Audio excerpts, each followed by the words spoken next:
Our gospel reading from Luke 24, 13 through 35 is a rather long reading this morning, but it is all of a piece. It is one single story, and so I invite you to follow along or listen as I go through the story. Now on that same day, two of them were going to a village called Emmaus, about 7 miles from Jerusalem, and talking with each other about all these things that had happened. While they were talking and discussing, Jesus himself came near and went with them. But their eyes were kept from recognizing him. And he said to them, "What are you discussing with each other while you walk along?" They stood still, looking sad. Then one of them, whose name was Cleopas, answered him, "Are you the only stranger in Jerusalem who does not know the things that have taken place there in these days?" He asked them, "What things?" They replied, "The things about Jesus of Nazareth, who was a prophet mighty in deed and word before God and all the people, and how our chief priests and leaders handed him over to be condemned to death and crucified him. But we had hoped that he was the one to redeem Israel. Yes, and beside all this, it is now the third day since these things took place. Moreover, some women of our group astounded us. They were at the tomb early this morning, and when they did not find his body there, they came back and told us that they had indeed seen a vision of angels who said that he was alive. Some of those who were there with us went to the tomb and found it just as the women had said, but they did not see him." Then he said to them, "Oh, how foolish you are, and how slow of heart to believe all that the prophets have declared. Was it not necessary that the Messiah should suffer these things and then enter into his glory?"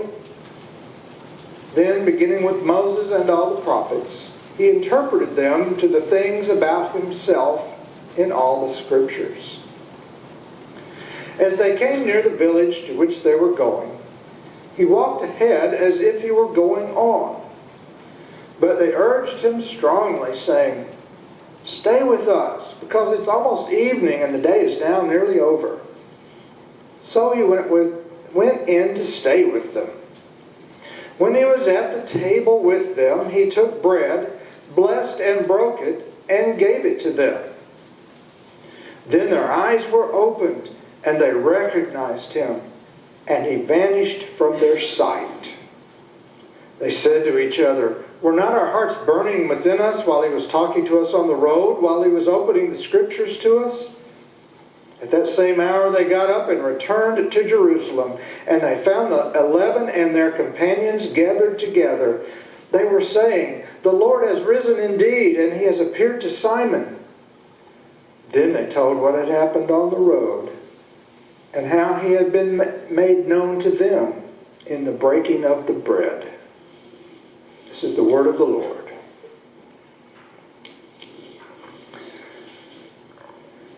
I would like to share with you my road to Emmaus experience this morning. It was back in the early 90s, and I found myself before a stranger. And I was standing there like Cleopas and his companion, feeling sad. I was in a kind of a mid-career transition, and I was in a clinical program housed in a large medical center. One day we were going to have a workshop, and in those days ADHD was a rather new diagnosis, and we were going to learn about it. Well, I was kind of interested in hearing this, but at the last minute I got a call, and I had a new client. It's a pastoral counseling center. So there I was to see the client. Do I go to the workshop? And as people sometimes do, I made a bad decision. I went to the client and said, "Sorry, we've got to reschedule. I have a private commitment."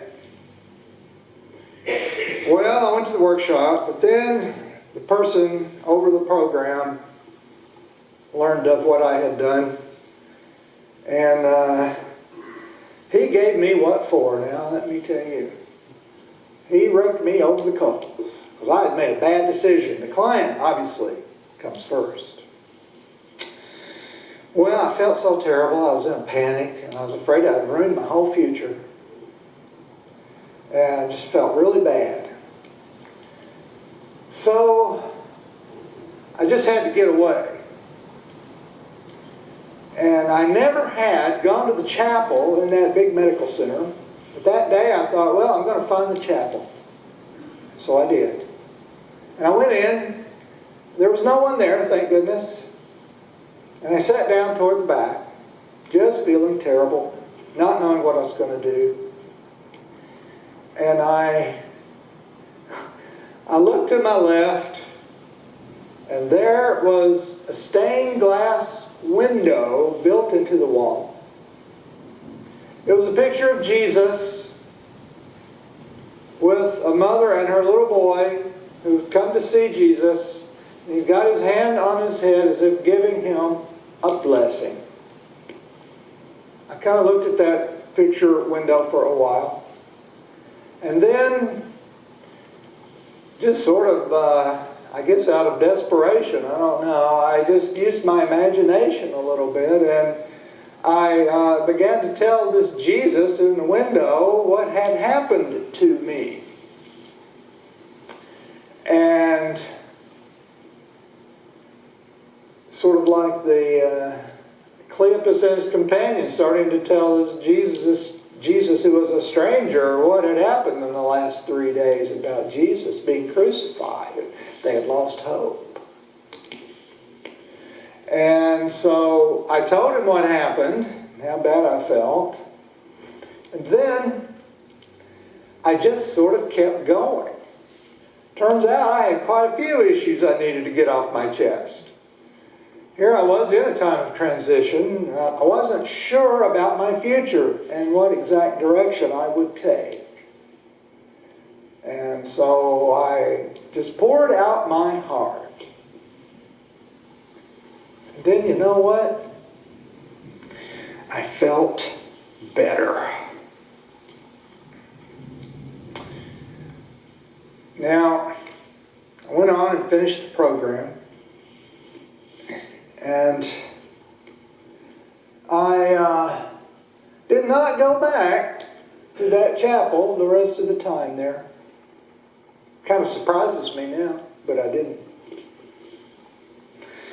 And then I thought about it, and I thought about how Jesus had responded to the two people on the road after they told him the story and about their sadness and loss of hope. He hoped he'd been the one to redeem Israel, and then Jesus started talking back and started explaining the scriptures to them. He was looking at the Hebrew scriptures, the Moses and the prophets and the Psalms, from the standpoint of the prophecy of the Messiah, and then applying it to him, to Jesus, and what all had happened. Well, time passed, and I did find my direction and ended up in a small church in a large city. And in the sanctuary of that church building was a big old stained glass picture of Jesus, right up there where that cross is. So this time it was just Jesus, and he had his hands kind of out like that. And I always thought he looked a little pensive, a little bemused, and had some kind of concern about the congregation. I don't know. I mean, he didn't look mad or anything. It's just, So anyway, I started developing this habit.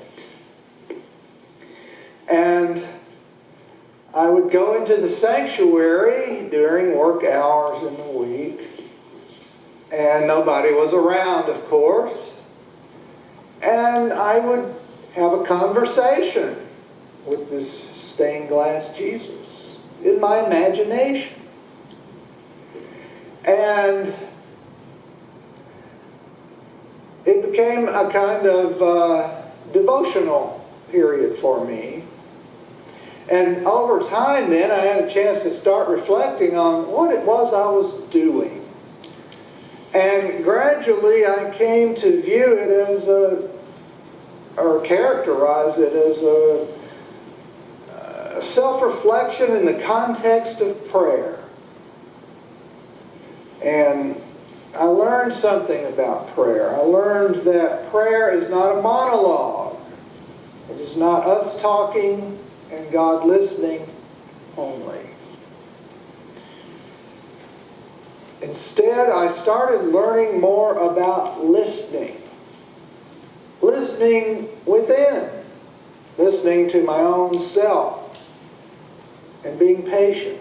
Sometimes I would have an issue or frustration or a puzzle about work or my life or something, and I would ask, picture Jesus, what about this? And I would be quiet and I would listen. And naturally, when you try to do that, sometimes it's, you're impatient. You don't want to take the time to get into listening. So your mind wanders, nonsense comes up, But if you take a little time, I found out, take a little time, use a little discipline, then it doesn't take long before you kind of get into it. And it's not a struggle that you have to force yourself to do, but you just get a lot more at peace and centered with yourself. And so I began to grow in that way. And then I started paying more attention to what wanted to bubble up, what came into my mind. If you're sitting there and you quiet your mind and you're just sort of in an attitude of listening, stuff is going to come into your mind.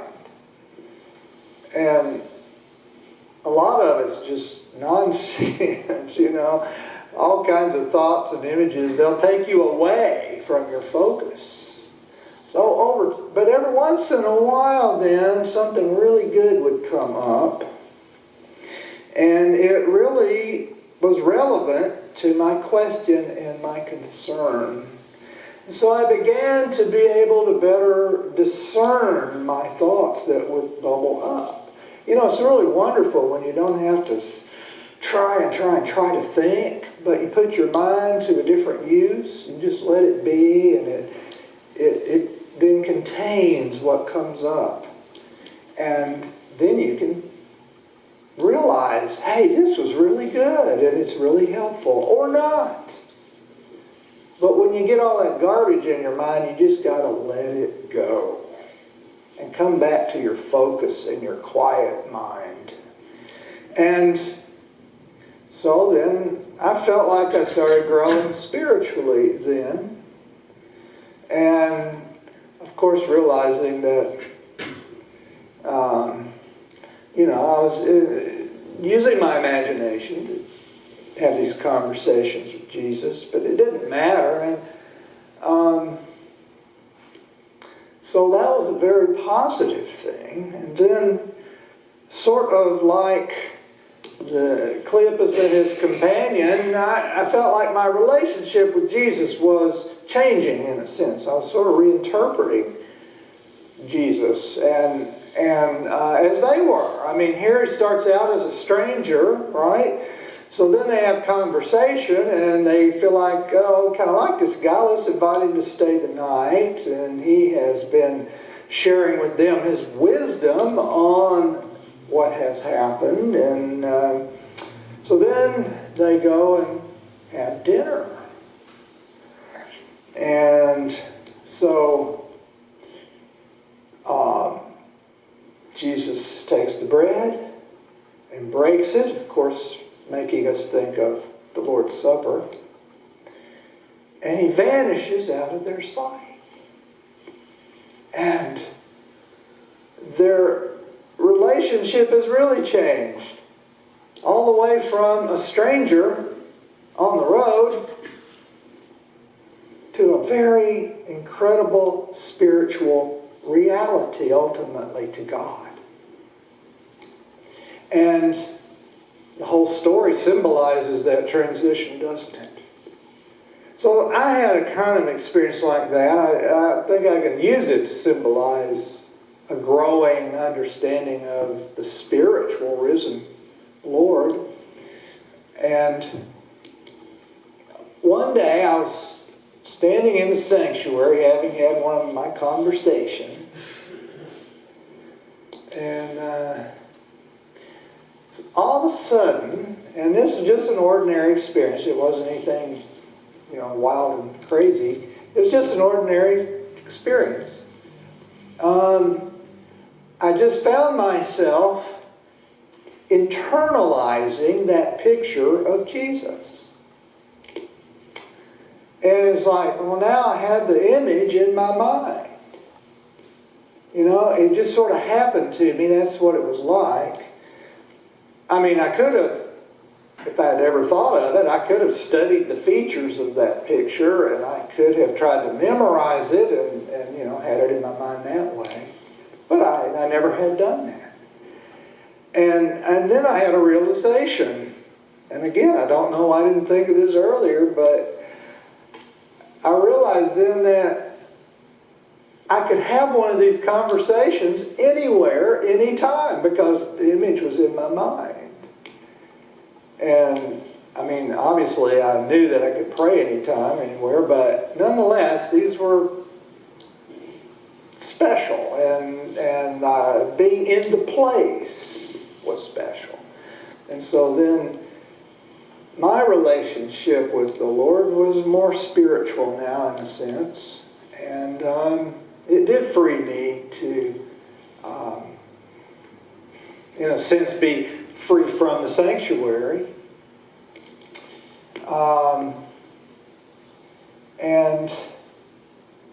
And then it brings me to the church, because it affects my understanding of the church.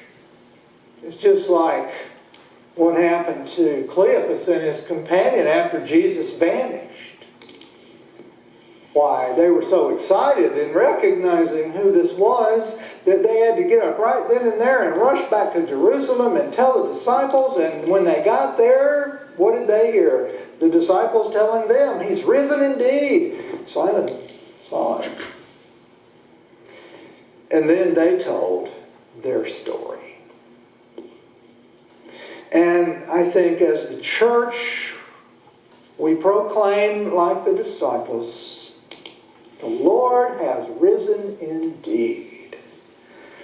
And as we all grow in learning to pray, we have our own growing reinterpretations of the Lord.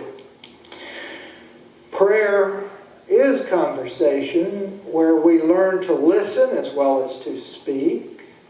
One of the fun parts about being in the empty sanctuary was that I didn't have to assume a public stance and have my head bowed and closed.